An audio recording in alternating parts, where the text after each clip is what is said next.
Graça e paz a todos, sejam todos bem-vindos a mais um vídeo. Eu sou o Diego e você está no canal Firme Fundamento. No vídeo de hoje eu quero falar sobre a soberania de Deus, baseado no texto de Isaías, capítulo 46, a partir do versículo 8. E a palavra de Deus nos diz: Lembrai-vos disso e tende ânimo. Tomai-o a sério, ó prevaricadores. Lembrai-vos das coisas passadas da antiguidade, que eu sou Deus e não há outro. Eu sou Deus e não há outro semelhante a mim, que desde o princípio anuncio o que há de acontecer e desde a antiguidade as coisas que ainda não sucederam. Que digo, o meu conselho permanecerá de pé, farei toda a minha vontade. Que chamo a ave de rapina desde o oriente e de uma terra longínqua, o homem do meu conselho. Eu o disse, eu também o cumprirei. Tomei este propósito, também o executarei. É muito fácil nós duvidarmos da soberania de Deus quando as situações são adversas, quando as situações são difíceis. É muito fácil você duvidar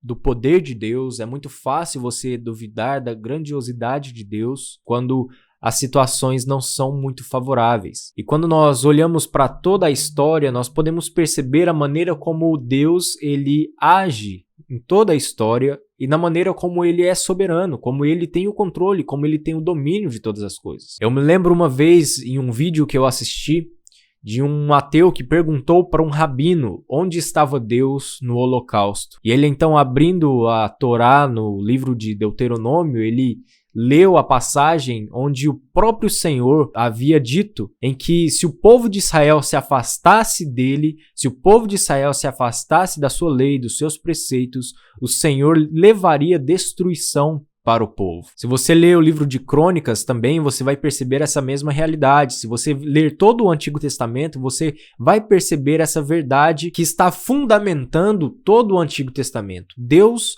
fez uma aliança com o seu povo e era necessário que o seu povo cumprisse com a sua aliança. E quando o povo se afastasse do Senhor, Deus então usaria diversas situações difíceis na vida do povo de Israel para que o povo então retornasse à adoração a ele. Quando nós olhamos para a história de toda a igreja, na história dos avivamentos, nós percebemos que antes de acontecer um avivamento, o povo havia se afastado do Senhor e o Senhor havia levantado alguma situação, alguma circunstância para que o povo retornasse a ele. E o propósito das tribulações não é nos afastar de Deus. O propósito de Deus enviar essas tribulações e de Deus enviar essas circunstâncias que nós estamos vivendo não tem o objetivo de nos afastar, pelo contrário, tem o objetivo de nos aproximar do Senhor. Tem o objetivo de nos fazer entender de que Deus ele é soberano, de que Deus ele reina sobre todas as coisas e que Deus ele tem poder suficiente para guardar o seu povo quando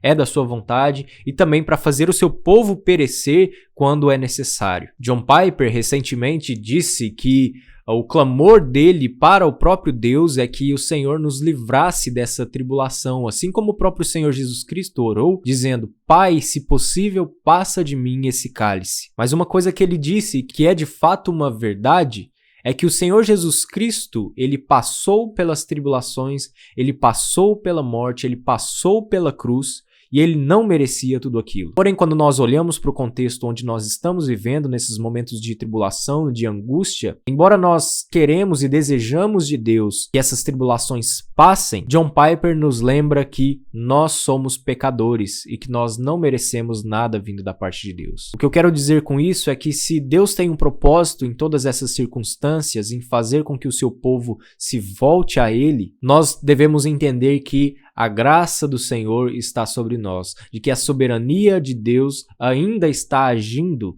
nesse mundo caído, nesse mundo cruel. Não é de agora que o povo de Deus passa por problemas, passa por tribulações, por ansiedades. Pelo contrário, desde o Antigo Testamento nós lemos a história do povo de Israel e vemos como o povo de Israel por muitas vezes passou por situações assim. Mas uma coisa que nós não podemos nos esquecer jamais é que Deus ainda está no controle de todas as situações. Não duvide do poder de Deus, não duvide da soberania de Deus. Como o texto que nós lemos, o próprio Senhor afirma de que Ele é quem conhece todas as coisas desde o princípio e as coisas que ainda vão acontecer, o Senhor também sabe. Se é da vontade do Senhor, nós vamos passar por todas essas tribulações, mas nós não devemos jamais esquecer que Deus ele é soberano e que Ele está no controle de todas as coisas.